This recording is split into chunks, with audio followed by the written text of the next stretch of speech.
Hello बच्चों, आप सभी का स्वागत है एसएस कोचिंग क्लासेस में। मैं राम सिंह।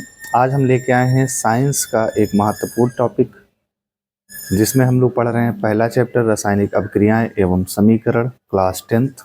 और उसमें अभी तक हम लोगों ने 4 पार्ट कंप्लीट कर लिए हैं और ये आज 5वां पार्ट है। तो 5वें चौथे पार्ट में हम लोगों ने अभिक्रिया के प्रकार पढ़े थे, जिसमें से हम लोगों ने योगात्मक अभिक्रिया, विस्थापन अभिक्रिया और वियोजन अभिक्रिया, 3 प्रकार की अभिक्रियाएं हम लोगों ने वहां पे पढ़ लिया था।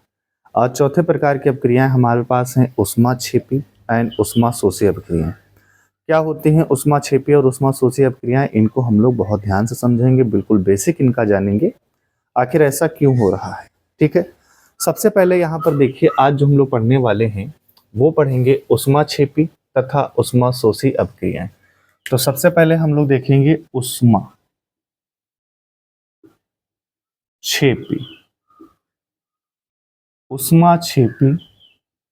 अभिक्रियाएं।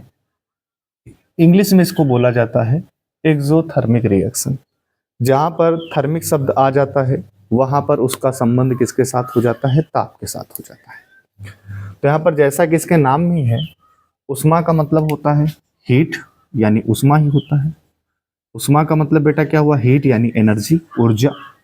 और क्षेपी का मतलब होता है निकलना, यानी ऐसी अभिक्रियाएं जिनके संपन्न होने के फलस्वरूप क्या होती है? ऊष्मा निकलती है। ऐसी अभिक्रियाओं को हम लोग क्या कहते हैं? ऊष्माक्षेपी अभिक्रिया कहते हैं। यानी वे अभिक्रियाएं जिनके संपन्न होने के फलस्वरूप क्या होती है? ऊष्मा निकलती है। ऐसी अभिक्रियाओं को हम लोग क्या कहते हैं? ऊष्माक्षेपी अभिक्रियाएं कहते हैं। ठीक है बेटा, इतनी बात समझ में आ रही है? बात समझ में आ गई? यानी ऐसी अभिक्रियाएं जिनमें क्या होती है? ऊष्मा मुक्त होती है या ऊष्मा उत्सर्जित होती है, उनको क्या कहते हैं? ऊष्माक्षेपी अभिक्रिया कहते हैं। अगर इसके हम एग्जाम्पल की बात करें तो बहुत सारे इसके ढेरों एग्जाम्पल हैं। सबसे पहले अगर हम इसके उदाहरण की बात करें तो इसका पहला उदाहरण तो यही है कि जब आप कभी कार्बन को ऑक्सीजन की उपस्थिति में जलाते हैं। देखिए, दुनिया में कोई भी चीज है, अगर आप उसको जलाना है तो उसको आपको ऑक्सीजन की आवश्यकता होगी। यहाँ पर हमारे पास ये कार्बन है यानी कोयला है, अगर इसको मुझे जलाना है तो ऑक्सीजन की आवश्यकता होगी।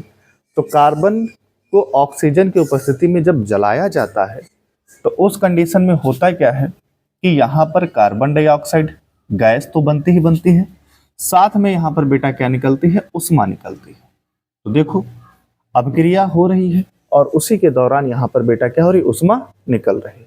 तो ऐसी अभिक्रियाओं को हम लोग क्या कहते हैं? ऊष्माक्षेपी अभिक्रिया कहते हैं। तो ये कौन सी अभिक्रिया होगी? ऊष्माक्षेपी अभिक्रिया होगी, क्योंकि यहाँ से ऊष्मा बाहर निकल रही है।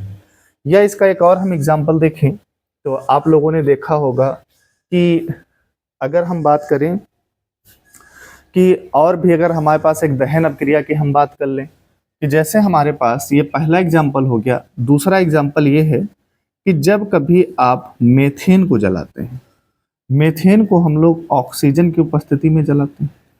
तो जब हम इसको बेटा जलाते हैं तो याद रखना, कभी भी ऑक्सीजन की उपस्थिति में अगर हम किसी कंपाउंड को बर्न करा रहे हैं तो बर्न करने के दौरान क्या निकलेगा? एक तो उसमें जो वाटर होगा, अगर हाइड्रोजन है और ऑक्सीजन है तो साथ में क्या निकलेगा? वाटर निकलेगा। क्या निकलेगा? वाटर निकलेगा। और प्लस अगर कार्बन और ऑक्सीजन है तो कार्बन अगर है, कार्बन है और ऑक्सीजन भी है तो कार्बन डाइऑक्साइड गैस निकलेगी। ये तो फिक्स है। जैसे यहाँ पे देखिए, कार्बन और ऑक्सीजन था, कार्बन डाइऑक्साइड गैस निकली, लेकिन यहाँ पर हाइड्रोजन नहीं था, इसलिए यहाँ पर पानी सॉरी नहीं निकलेगा। लेकिन यहाँ पर हाइड्रोजन और ऑक्सीजन है तो इसलिए यहाँ पर पानी भी निकलेगा। और साथ में बेटा यहाँ पर क्या निकलती है? ऊष्मा निकलती है। तो ऐसी अभिक्रियाएं जिनमें बेटा क्या हो रही है? ऊष्मा निकल रही है, उन सभी अभिक्रियाओं को क्या बोला जाता है? ऊष्माक्षेपी अभिक्रिया बोला जाता है। एक और उदाहरण की बात करते हैं कि जैसे आप लोगों ने देखा होगा कि आपके शरीर के अंदर एक प्रक्रिया चलती है जिसका नाम है श्वसन अभिक्रिया। कौन सी अभिक्रिया चलती है? श्वसन अभिक्रिया। तो श्वसन अभिक्रिया में क्या होता है? ग्लूकोज ब्रेक डाउन होता है, ग्लूकोज टूटता है, और ग्लूकोज के टूटने से जो ऊर्जा मिल रही है उसी ऊर्जा का हम लोग क्या करते हैं बेटा? उपयोग करते हैं। अपने शरीर, हमारा शरीर उसी ऊर्जा का उपयोग करता है, बहुत सारे काम करता है। आज मैं अगर मार्कर से लिख रहा हूँ या मैं आपको पढ़ा रहा हूँ तो वो श्वसन अभिक्रिया के द्वारा जो हमें ऊर्जा मिल रही है उसी के माध्यम से हम लोग ये काम कर पा रहे हैं। तो अगर सोचो श्वसन अभिक्रिया ही बंद हो जाए तो आपको ऊर्जा नहीं मिलेगी। तो क्वेश्चन एग्जाम में ये आता है, क्या श्वसन अभिक्रिया एक ऊष्माक्षेपी अभिक्रिया है? तो आपका जवाब बिल्कुल होना चाहिए हाँ, क्योंकि श्वसन अभिक्रिया के दौरान ऊर्जा बाहर निकलती है। और हम जानते हैं अगर किसी अभिक्रिया के दौरान हमें ऊर्जा प्राप्त होती है या ऊर्जा उत्सर्जित होती है तो ऐसी सभी अभिक्रियाएं हमारी क्या कहलाती हैं? ऊष्माक्षेपी अभिक्रियाएं कहलाती हैं। इतनी बात आप लोगों को समझ में आ गई होगी। ठीक है बेटा, अब यहाँ पर होने वाला क्या है? सबसे पहले देखो, आपने ग्लूकोज का फार्मूला सुना होगा C6H12O6। अगर नहीं याद है तो इसका फार्मूला याद कर लेना। ये ग्लूकोज है और ये आपका मेथेन है, बाकी सब आप जानते हैं। जब ग्लूकोज ऑक्सीजन की उपस्थिति में ऑक्सीकृत होता है, या हम कह सकते हैं या ग्लूकोज इस ऑक्सीजन के साथ रिएक्ट करता है।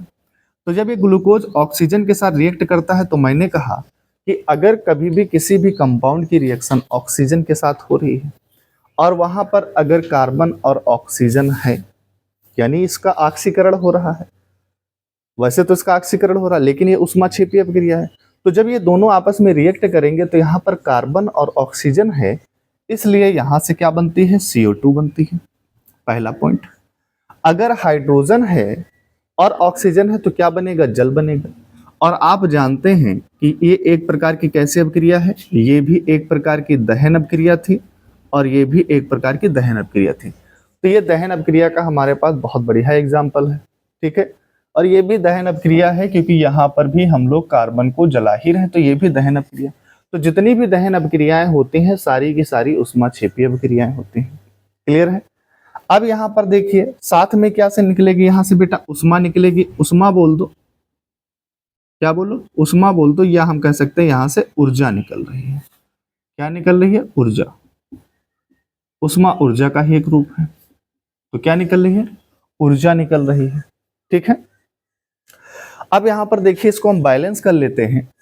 तो यहाँ पर कार्बन 6 है और यहाँ पर कार्बन 1 है, मतलब यहाँ पर हमने 6 लगा दिया तो 6 CO2 हो गया। अभी यहाँ पर देखिए हाइड्रोजन 12 है जबकि यहाँ पर हाइड्रोजन 2 है, तो यहाँ पर भी इसके आगे हमने 6 अणु ले लिए तो 12 इसके हाइड्रोजन हो गए।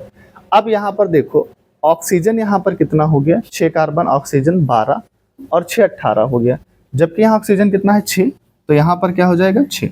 तो सिंपल सी बात है, ये अभिक्रिया कौन सी हो रही है बेटा? यहाँ पर क्या एक प्रकार से दहन अभिक्रिया है और यहाँ पर क्या हो रहा है? श्वसन हो रहा है। क्या हो रहा है बेटा? श्वसन हो रहा है। ठीक है, या इसको दहन ना कह के श्वसन कहना ज्यादा उचित है। तो ये कौन सी बेटा है? एक श्वसन अभिक्रिया है। ठीक है, तो हम ये कह सकते हैं कि ग्लूकोज यानी हमारे शरीर में एक श्वसन अभिक्रिया हो रही है जिसमें ग्लूकोज का क्या हो रहा है बेटा? ऑक्सीकरण हो रहा है। आगे हम बताएंगे ऑक्सीकरण का मतलब क्या होता है।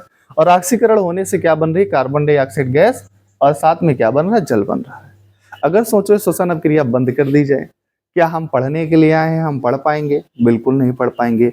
अभी तो हम ये कह सकते हैं कि हम घर से ही नहीं निकल पाएंगे। तो जब हम निकल ही नहीं पाएंगे तो हम क्या करेंगे? हमारे शरीर में एनर्जी नहीं होगी। भाई अगर श्वसन अभिक्रिया नहीं हो रही है तो एनर्जी नहीं होगी। अब सवाल ये है कि सर अगर श्वसन अभिक्रिया होगी, भाई खाना आपने खाया तो खाने का पाचन हो गया और पाचन होने पे क्या मिला? ग्लूकोज मिला। ग्लूकोज का मिलने के बाद फिर उसका क्या होगा? श्वसन होगा। क्या होगा? श्वसन, यानी ग्लूकोज का ऑक्सीकरण हो जाएगा और ऑक्सीकरण होने से यहाँ से क्या मिलेगा?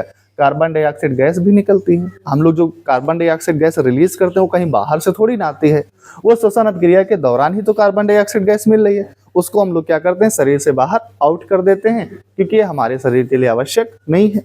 और साथ में क्या मिल रहा है? यहाँ पर जल भी मिलता है। और यहाँ पर जो हमें ऊर्जा मिलती है, और ये जो ऊर्जा मिलती है ये किस रूप में मिलती है? तो याद रखना ये ATP के रूप में मिलती है। एडेनोसिन ट्राइफॉस्फेट इसका नाम होता है। ATP के रूप में ये ऊर्जा हमको मिलती है और इसी ऊर्जा का हम लोग उपयोग करते हैं। तो ग्लूकोज के एक अणु से ATP के कितने अणु मिलते हैं? तो ATP के 38 अणु मिलते हैं। कितने बेटा?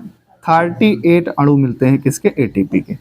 तो ग्लूकोज के एक अणु के ऑक्सीजन ऑक्सीकरण से क्या मिलते हैं? ATP के हमें 38 अणु मिलते हैं। तो यहाँ पर ऊष्मा बाहर निकल रही है, तो हम ये कह सकते हैं कि श्वसन अभिक्रिया एक प्रकार की बेटा कैसी है? ऊष्माक्षेपी अभिक्रिया है। तो ऊष्माक्षेपी का मतलब मैंने आपको बताया, ऊष्मा का मतलब ही है ऊर्जा, और छेपी का मतलब होता है निकलना। यानी ऐसी अभिक्रियाएं जिनमें बेटा क्या होती है, उष्मा बाहर निकलती है, वो सभी अभिक्रियाओं को हम लोग क्या कहते हैं, उष्मा छेपी अभिक्रिया कहते हैं। आपके एग्जाम में आएगा तो आपको यहाँ पर 3 में से कोई एक उदाहरण लिख लेना है।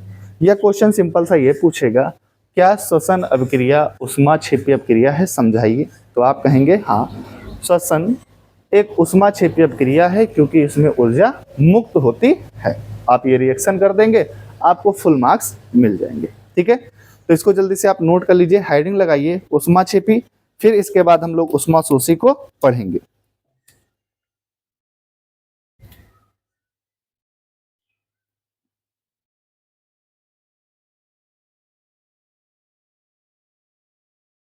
लिखिए बेटा, उष्मा छेपी अभिक्रिया में लिखो, वे रासायनिक अभिक्रियाएं, वे रासायनिक अभिक्रियाएं, वे रासायनिक अभिक्रियाएं जिनमें उष्मा उत्सर्जित होती है, जिनमें उष्मा उत्सर्जित होती है,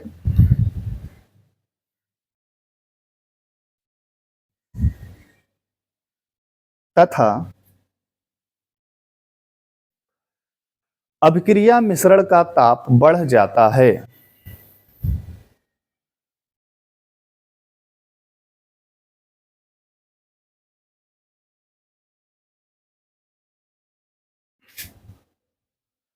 अभिक्रिया मिश्रण का ताप बढ़ जाता है, उष्मा छेपी अभिक्रियाएं कहलाती हैं।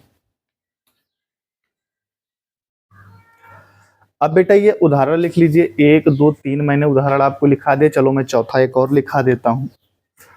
एक चौथा आप लोगों ने तो लाइव देखा होगा कभी, ये तो खैर आप लोगों ने नहीं देखा होगा। कार्बन को जलाते हुए देखा होगा, कार्बन डाइऑक्साइड गैस उष्मा मुक्त होती है। मीथेन को तो खैर अभी नहीं देखा होगा आप लोगों ने जलते हुए।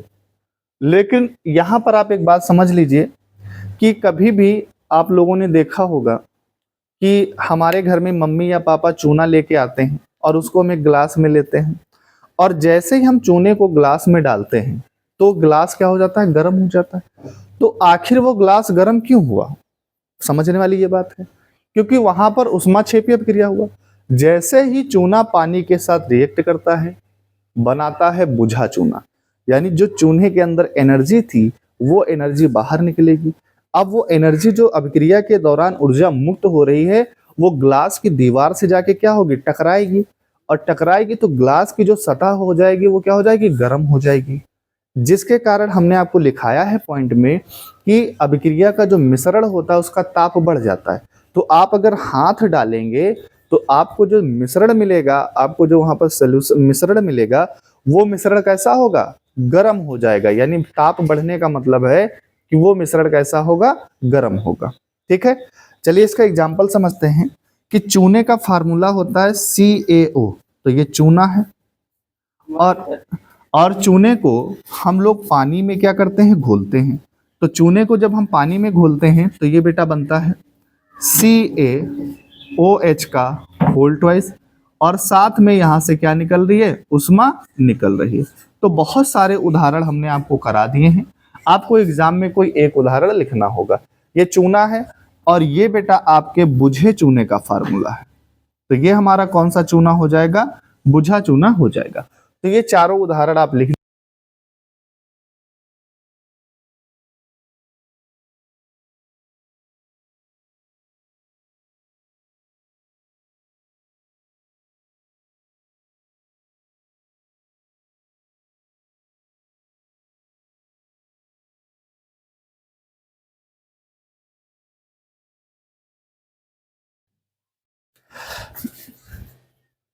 देखो बेटा, अभी हम आपसे कह रहे थे कि यहाँ से उष्मा निकल रही है, लेकिन हमारा जो माइक था उसकी उष्मा खत्म हो गई थी।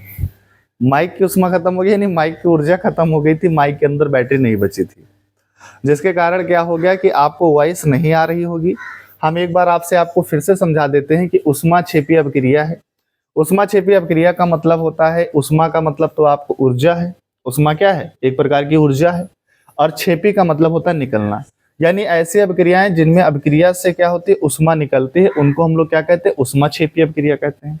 जैसे इसके एग्जाम्पल यहाँ पर देखिए कि हमारा पहला उदाहरण ये है कि जैसे कार्बन और कार्बन को ऑक्सीजन की उपस्थिति में जब इसका दहन करवाया जाता है, इसको जलाया जाता है। भैया आप लोग कोयला जलाते हैं घरों में, और कोयला जलाते हैं तो उसके साथ क्या निकल रहा, धुआं निकल रहा। धुआं में क्या होता है, कार्बन डाइऑक्साइड गैस होती है, और साथ में आपको हीट मिल रही है कि नहीं, ऊर्जा मिल रही है कि नहीं मिल रही। तो जब किसी अभिक्रिया में ऊर्जा निकल रही तो उसको हम लोग क्या बोलेंगे, ऊष्माक्षेपी अभिक्रिया। दूसरा ये है कि मीथेन का जब दहन करवाया जाता है, ऑक्सीजन की उपस्थिति में जलाया जाता है, तो जो दहन अभिक्रिया में याद रखना हमेशा पानी और कार्बन डाइऑक्साइड गैस बनेगा। अगर हाइड्रोजन है तो पानी भी बनेगा, अगर हाइड्रोजन नहीं है तो सिर्फ और सिर्फ कार्बन डाइऑक्साइड गैस निकलेगी। क्लियर है।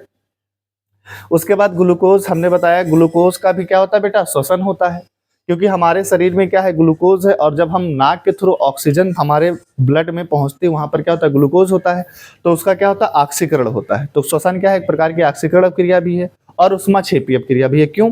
क्योंकि जब ग्लूकोज ऑक्सीजन के साथ क्या करता है, जुड़ता है, तो उस कंडीशन में क्या होता है, कार्बन डाइऑक्साइड गैस निकलती है, साथ में पानी बनता है, और यहाँ से ऊर्जा भी मुक्त होती है। तो जिस अपक्रिया में ऊर्जा मुक्त हो रही है वो सारी की सारी अपक्रिया कैसी हैं, ऊष्माक्षेपी अपक्रियाएं हैं। बड़ा गलती हो गई यार, सारी की सारी एनर्जी तो निकल गई, इधर एनर्जी निकालने के चक्कर में माइक की एनर्जी चली गई सारी। ठीक है। अब यहाँ पर देखो, आप लोगों ने देखा होगा आप अपने घरों में कि आपके पास ग्लास होता है, ग्लास में हम जब चूने को डालते हैं तो ग्लास क्या होता है, गर्म हो जाता है। क्यों गर्म हो रहा है?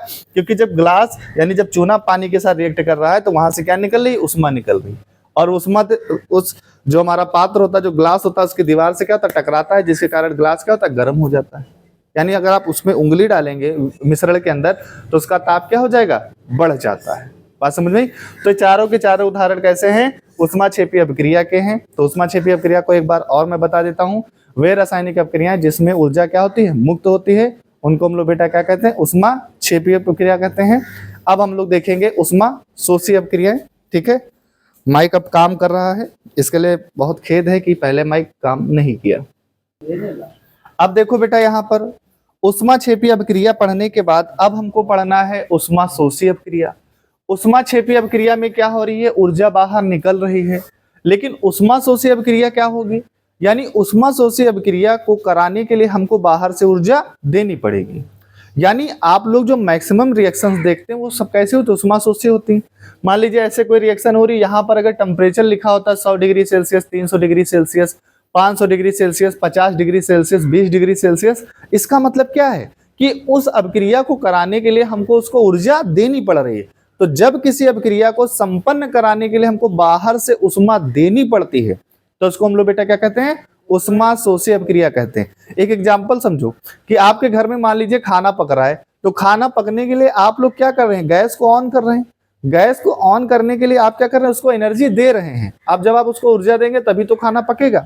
तो वो क्या हो रही है, एक प्रकार से क्या है, वो ऊष्माशोषी अभिक्रिया है। तो ऊष्मा, अब हम लोग बेटा यहाँ पर क्या देखेंगे, ऊष्माशोषी। तो ऊष्माशोषी जो है ऊष्माक्षेपी का जस्ट उल्टा है।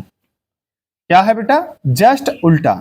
यानी ऊष्माक्षेपी में क्या हो रहा है, ऊर्जा बाहर निकल रही है, जबकि ऊष्माशोषी में क्या होगा, ऊष्मा अवशोषित होगी। तो नाम से ही पता चल रहा ऊष्माशोषी। क्या नाम होगा, ऊष्माशोषी।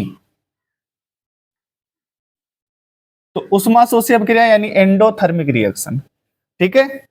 अब यहां पर क्या होगा कि जैसे एक एग्जांपल्स के माध्यम से हम इसको समझें कि जैसे कभी भी हमने बेटा नाइट्रोजन और ऑक्सीजन की हमें रिएक्शन करानी होती है। किसकी बेटा, नाइट्रोजन और ऑक्सीजन की रिएक्शन करानी होती है। तो हमें इस रिएक्शन को लगभग कितना, 3000 डिग्री सेल्सियस तक इसको हमें क्या करना पड़ता है, गर्म करना पड़ता है। तो कितना गर्म करना पड़ रहा है, 3000 डिग्री सेल्सियस तक गर्म करना पड़ रहा है। तो अगर 3000 डिग्री सेल्सियस तक गर्म करना पड़ रहा है, इसका मतलब हमें इसको क्या देनी पड़ रही है, ऊष्मा देनी पड़ रही है। तो जब हमें ऐसी अभिक्रियाएं जिनको कराने के लिए हमें बाहर से ऊष्मा देनी पड़ती है, ऐसी अभिक्रियाओं को क्या कहते हैं, ऊष्माशोषी अभिक्रिया कहते हैं। और यहां पर बनता है नाइट्रस ऑक्साइड। तो 2NO बनता है। क्या बनता है, 2NO। ठीक है। इसका नाम है नाइट्रिक ऑक्साइड है, लिख देता हूं। नाइट्रस नहीं है, N2O होता तो नाइट्रस होता। ये क्या है, नाइट्रिक ऑक्साइड। तो ये इसका बेस्ट एग्जांपल है नाइट्रिक ऑक्साइड कि नाइट्रोजन और ऑक्सीजन की अभिक्रिया कराने के लिए हमें यहाँ पर इसको कितना हीट कर रहे हैं, 3000 डिग्री सेल्सियस इसको क्या कर रहे हैं, हीट कर रहे हैं। मतलब ये हुआ कि इसको कहीं ना कहीं हमें बाहर से क्या देनी पड़ रही है बेटा, उष्मा देनी पड़ रही है। तो अगर इधर उष्मा लिखी है, इधर उष्मा लिखी है, इसका मतलब उष्मा हमें देनी पड़ रही है, और अगर इधर उष्मा लिखी होती है दाएं पक्ष में, मतलब उष्मा बाहर निकल रही है। या इस तरह से ऊपर टेम्परेचर भी लिखा हुआ है, तब भी ये किसका उदाहरण हो जाएगा, उष्मा शोषी अभिक्रिया का उदाहरण हो जाएगा। ठीक है, तो अब आप लोग जब परिभाषा लिखेंगे तो उष्मा क्षेपी अभिक्रिया जो है उसी का जस्ट उल्टा लिखेंगे। तो आप क्या लिखेंगे, वे अभिक्रियाएं जिनको कराने के लिए हमें बाहर से ऊर्जा देनी पड़ती है, ऐसी अभिक्रियाओं को हम लोग क्या कहते हैं, उष्मा शोषी अभिक्रियाएं कहते हैं। ठीक है, और इसमें मिश्रण का जो ताप होता है वो बेटा क्या होता है, घट जाता है। उष्मा क्षेपी में क्या होता है, मिश्रण का ताप बढ़ जाता है, जबकि उष्मा क्षेपी उष्मा शोषी में क्या है, मिश्रण का ताप बेटा क्या हो जाएगा, घट जाता है। ठीक है, तो जल्दी से इसकी परिभाषा लिखिए, लिखो बेटा जल्दी से, उष्मा शोषी अभिक्रिया।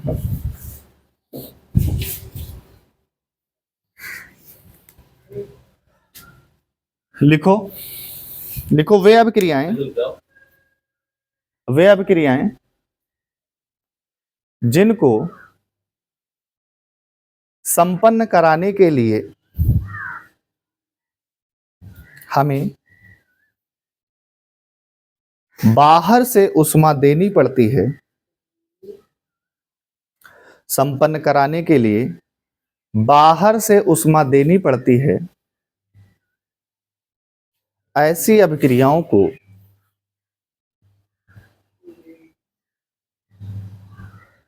उष्मा शोषी अभिक्रिया कहते हैं।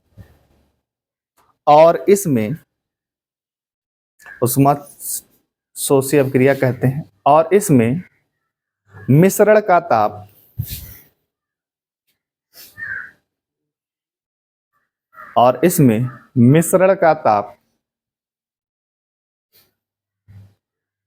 घट जाता है, और इसमें मिश्रण का ताप घट जाता है। अब ये उदाहरण लिख लीजिए, एक पॉइंट याद रखना, सभी जितनी भी हैं वियोजन, वियोजन का मतलब अपघटन अभिक्रियाएं उष्मा शोषी अभिक्रियाएं हैं। ठीक है, कैसे हैं बेटा, उष्मा शोषी अभिक्रियाएं हैं।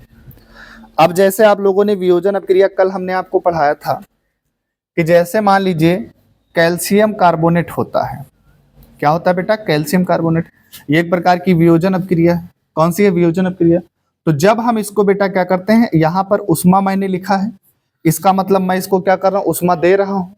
तो जब मैं उसको उष्मा देता हूँ तो यहाँ से क्या बनता है, एक तो चूना बनता है, और साथ में यहाँ से कार्बन डाइऑक्साइड गैस निकलती है। ठीक है, तो ये भी किसका, ये क्या है, एक प्रकार की वियोजन अभिक्रिया है। और वियोजन, जितनी भी वियोजन अभिक्रिया है सब की सब क्या है, उष्मा शोषी अभिक्रिया है।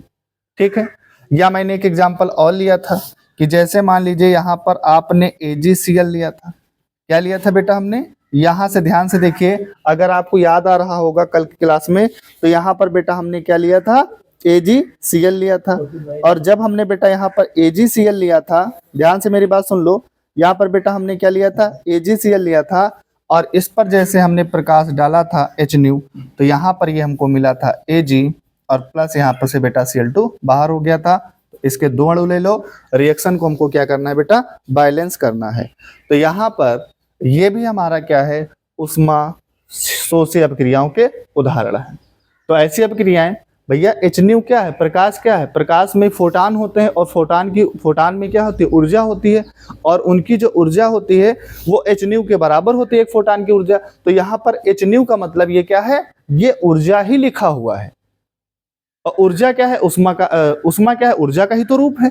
तो अगर आप इस अभिक्रिया को कराने के लिए ऊर्जा दे रहे हैं, बात समझ रहे हो, तो कौन सी अभिक्रिया होगी, उष्मा शोषी अभिक्रिया होगी, यानी उष्मा का अवशोषित कर रही है, उष्मा का अवशोषण करेगी, तभी तो आगे रिएक्शन संपन्न होगी। आई बात समझ में, ठीक, नोट कर लीजिए इसको जल्दी से। अब या इसका एक और एग्जांपल मैं करवा देता हूं, अगर मुझे याद आ रहा है कि आप लोगों ने प्रकाश संश्लेषण देखा होगा, प्रकाश संश्लेषण जानते हैं कि पेड़ पौधे क्या करते हैं, प्रकाश संश्लेषण के लिए 4 चीजें आवश्यक होती हैं। वाटर की आवश्यकता होती है, कार्बन डाइऑक्साइड गैस की आवश्यकता होती है, सूर्य का प्रकाश चाहिए और साथ में क्लोरोफिल चाहिए। अगर ये 4 चीजें हैं तो पौधे क्या करेंगे, भोजन बना पाएंगे। अगर 4 में से एक भी कम हो गया तो पौधे भोजन नहीं बना पाएंगे। तो पौधे क्या करते हैं, सूर्य के प्रकाश की उपस्थिति में अपने भोजन का निर्माण करते हैं। तो यह प्रक्रिया क्या कहलाती है, प्रकाश संश्लेषण। तो इसका एग्जाम्पल देखो, इसका एक एग्जाम्पल मैं लिख देता हूं। प्रकाश संश्लेषण भी इसका एग्जाम्पल है कि जैसे मान लीजिए यहां पर आपने कार्बन डाइऑक्साइड गैस लिया और साथ में बेटा आपने यहां पर क्या लिया है, पानी। और ध्यान से मेरी बात को सुनना, एक तो इसको क्या चाहिए, HNU यानी सूर्य का प्रकाश चाहिए। HNU मतलब क्या है, सूर्य जो है, सूर्य का जो प्रकाश आ रहा है उसमें क्या है, फोटान है, और फोटान की जो ऊर्जा होती है HNU के बराबर होती है। तो ये क्या है, सूर्य का प्रकाश यानी HNU चाहिए। और साथ में क्या चाहिए, पड़हरिम। क्या चाहिए बेटा, पड़हरिम। पड़हरिम का मतलब है क्लोरोफिल, मैं लिख देता हूं। ये क्या है बेटा, क्लोरोफिल। ये पत्तियों में होता है, ये हमारा क्या है, क्लोरोफिल। अब यहां पर क्या होगा, ये कार्बन डाइऑक्साइड गैस और ये पानी है, ये दोनों आपस में ये क्या करेंगे, ये ऊर्जा है। तो ये अभिक्रिया के दौरान ये ऊर्जा को क्या करेंगे, अवशोषित करेंगे और इनके बीच रिएक्शन होगी तो क्या बनेगा, C6H12O6 और साथ में यहां से ऑक्सीजन गैस भी निकलती है। अभिक्रिया को बैलेंस करिए, यहाँ पर 6 है तो सब जगह पर 6 लगा दीजिए, कोई दिक्कत नहीं रहती, हर जगह पे 6 लगा दीजिए, अभिक्रिया बैलेंस हो गई। तो ये कौन सी अभिक्रिया है, प्रकाश संश्लेषण है। मैं ब्रैकेट में लिख देता हूं, कौन सी अभिक्रिया हो रही है, प्रकाश संश्लेषण हो रहा। आपको बायोलॉजी में इसको पढ़ना होगा। तो यहाँ पर क्या हो रहा है, प्रकाश संश्लेषण। तो प्रकाश संश्लेषण भी क्या है, एक प्रकार की बेटा कैसी अभिक्रिया है, एक प्रकार की ऊष्माशोषी अभिक्रिया है। जल्दी से बताइए, तो जितनी भी वियोजन अभिक्रियाएं होंगी, जितनी भी अपघटन अभिक्रियाएं होंगी, सब की सब बेटा कैसी होंगी, तो याद रखना कैसी होंगी, ऊष्माशोषी अभिक्रिया होंगी। इसको प्रकाशीय अभिक्रिया भी बोलते हैं, ठीक है, प्रकाश रासायनिक अभिक्रिया, ठीक है। इनको जल्दी से नोट कर लीजिए, उदाहरण है। आपको एग्जाम में कोई एक उदाहरण लिखना होगा, आप ये लिख दीजिएगा, ये लिख दीजिएगा, ये लिख दीजिएगा, कोई दिक्कत नहीं रहेगी। कोई भी आपको एक उदाहरण लिखना है, ठीक है। तो इसको नोट कर लीजिए जल्दी से।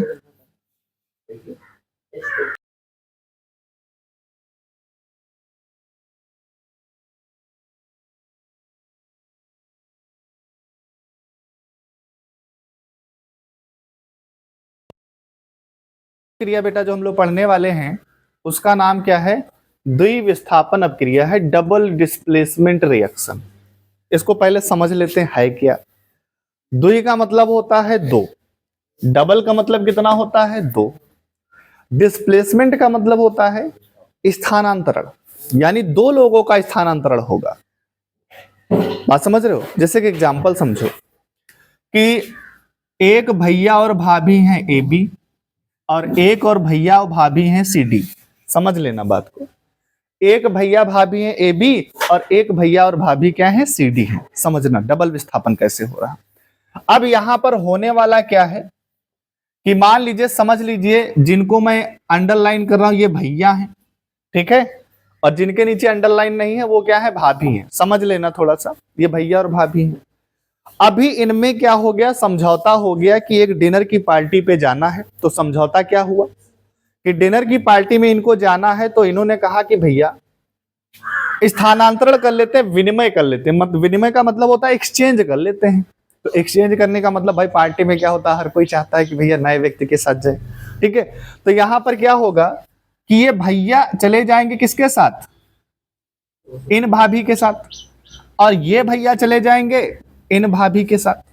तो जब ये वहां पहुंचेंगे डिनर पार्टी पर, तो बताओ A के साथ कौन गया है, D, तो यहां पर क्या बना, AD, और C के साथ कौन गया है, B, तो क्या बनेगा बेटा, CB बनेगा।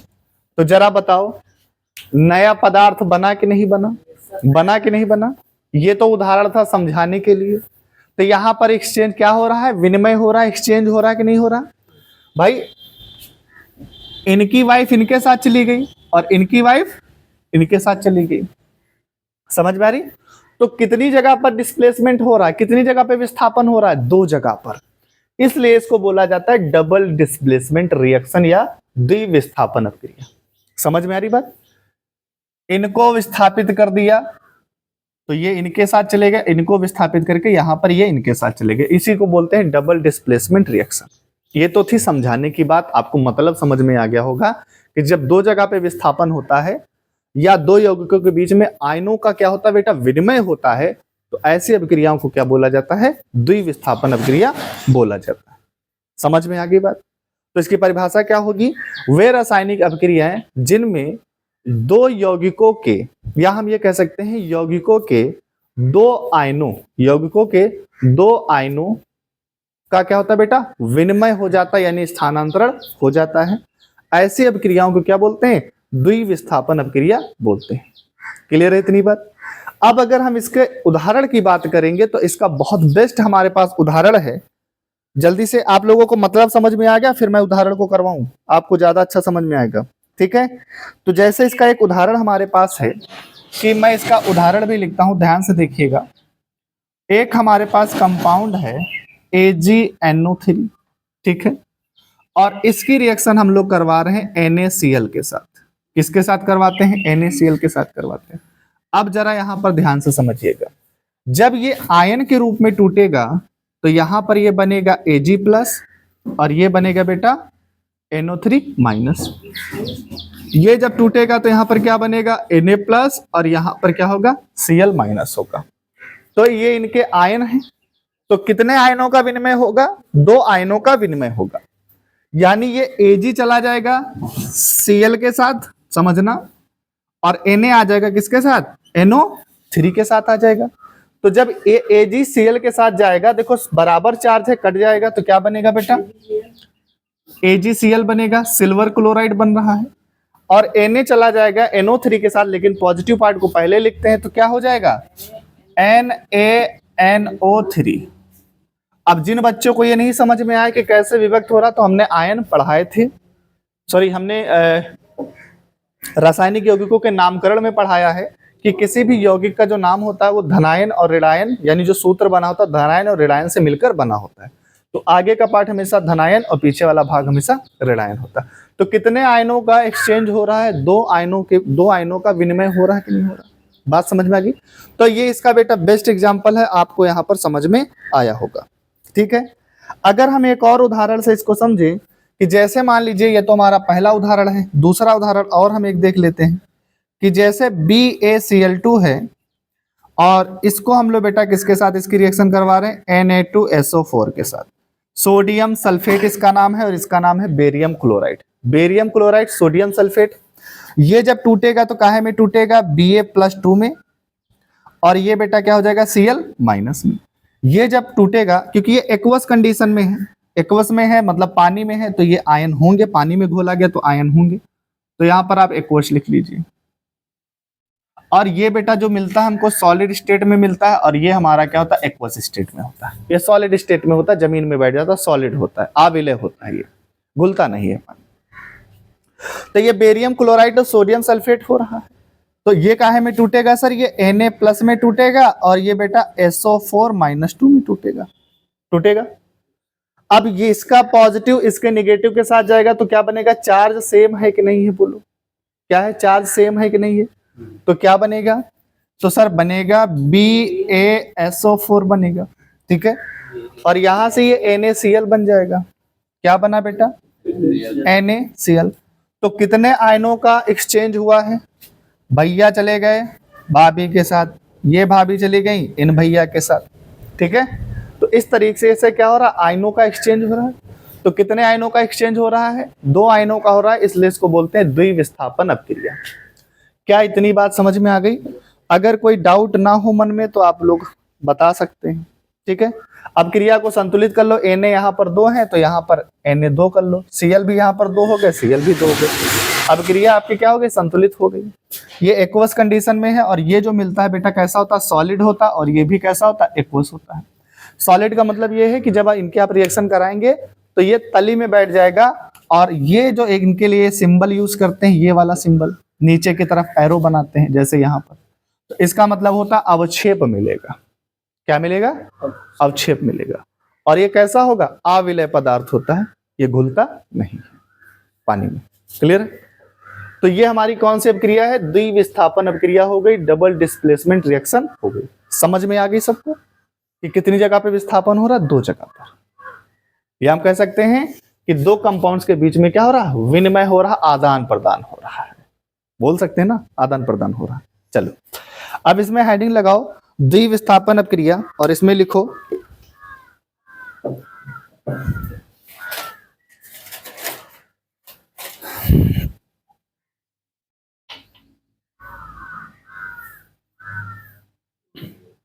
लिखो वे रासायनिक अपक्रियाएं जिनमें वे रासायनिक अपक्रियाएं जिनमें वे रासायनिक अपक्रियाएं जिनमें यौगिकों के आयनों यौगिकों के आयनों यौगिकों के 2 आयनों कर लो, ज्यादा अच्छा रहेगा। यौगिकों के 2 आयनों यौगिकों के 2 आयनों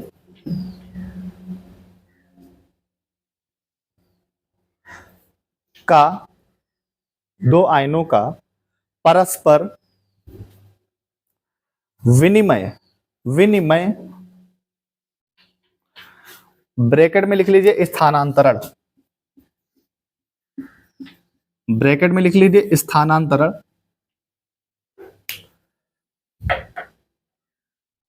हो जाता है। ब्रैकेट में लिख लिया स्थानांतरण, ब्रैकेट बंद, फिर लिखो हो जाता है तथा नए यौगिक बनते हैं तथा नए यौगिक बनते हैं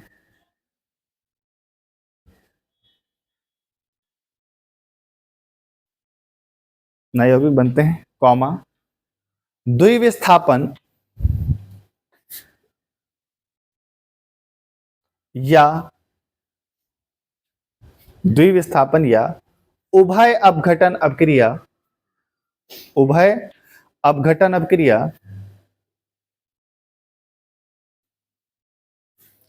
कहलाती है। अब इसको उभय अपघटन क्यों बोला जा रहा है? शब्द आ गया तो इसको भी समझ लेते हैं। अपघटन का मतलब बेटा क्या होता है? टूटना। अपघटन का मतलब क्या है? टूटना। उभय का मतलब होता है दोनों। जैसे हमारा मेढक है, क्या है? उभयचर है, तो पानी में भी रहता है और जमीन में भी रहता है, तो जो दोनों जगह सर्वाइव कर रहा है उसको हम लोग उभयचर बोल रहे हैं। तो उभय अपघटन का मतलब, उभय का मतलब होगा दोनों, जो 2 कंपाउंड्स हमने लिए। तो अपघटन का मतलब हो गया टूटना। तो दोनों देखो बेटा, जब दोनों टूटेंगे तभी तो जुड़ेंगे। देखो यहाँ पर ये टूटा और ये भी टूटा, तो जब दोनों आपस में टूटते हैं तो भाई जब तक टूटेगा नहीं तब तक जुड़ेगा नहीं। भाई सीधी सी बात है, क्योंकि जब रिएक्शन होती है तो रिएक्शन होती क्यों है? क्योंकि जो कंपाउंड्स होते हैं उनके बीच का बॉन्ड टूटता है, जुड़ता है, टूटता है, जुड़ता है और नए कंपाउंड्स बनते हैं। अब सोचो बॉन्ड टूटेगा ही नहीं, जुड़ेगा ही नहीं, तो क्या रिएक्शन होगी? थोड़ा दिमाग लगाओ और बताओ, क्या इनके बीच का अगर ये आयनों में ना टूटे और ये बंदा भी ना टूटे, क्या इनकी मर्जाल है? मान लो भैया भाभी का है पेयर और एक भैया भाभी का पेयर है, अब इनकी इच्छा हो रही कि हम डिनर पे लेके जाएं, तो क्या ये ले जा पाएंगे? जब तक ये दोनों एक दूसरे से अलग नहीं होंगे तो ये तब तक इनको ले जा नहीं सकते। तो उभय अपघटन का मतलब दोनों टूटेंगे। ठीक है, ये उदाहरण आप लिख लीजिए।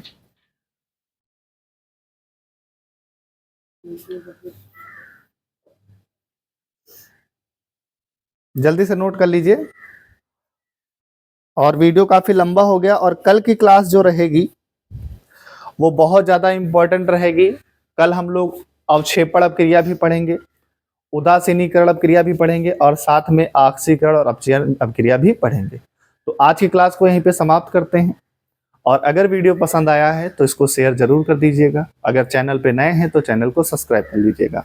आपको मैं बताता चलूं कि क्लास 10th के लिए सुबह 10 बजे साइंस की क्लास अपलोड हो जाएगी, दोपहर के 2 बजे मैथ की क्लास अपलोड हो जाएगी। तो सभी लोग चैनल पे बने रहिए और ज़्यादा से ज़्यादा इसका लाभ उठाइए। तो आज के लिए इतना ही। नमस्कार, जय हिंद।